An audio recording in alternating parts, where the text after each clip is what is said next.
یل مالک یہ کمام یل مالک انعد اگر مسلمانس تی کافر سن کتی اگر مسلمانس تی سہ پہ ہمسائے سمجھا حقیر گئی مکھی چوس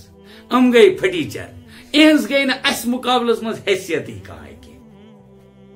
حالانکہ یہ قرآن ونان یہ کافرن صفت اگر ایمان والوں میں یہ ہوگی تو اس ایمان والے کو سوچنا ہے میں پن ایمان رلاون تک ایمان ست یم کامیاب گئی ایمان ول یمو ایمان ات کیا کامیابی ہند اعلان روٹ قرآن ونان ویسخرون اور بیس تم طنز کرا استہزا کرا ٹھٹ کرا کمن من الذین آمنوا ایمان والے مراد اگر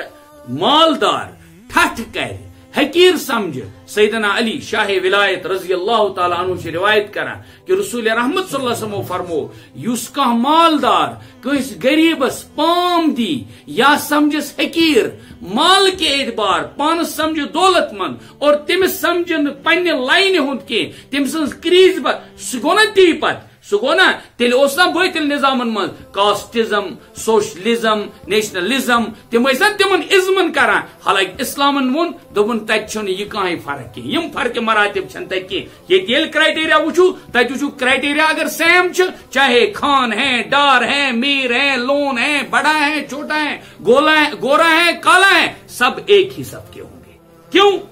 مال کی وجہ سے کوئی فرق ہونے والا نہیں ہے تیلے عربی کے تو میں حضور علیہ السلام مال کی تیل دیوان اشار مال دموی سوری دولت دموی سوری یہ ون تہ لیکن ٹھیک تراؤن ٹھیک اس ون یہ نو دین نعوذ باللہ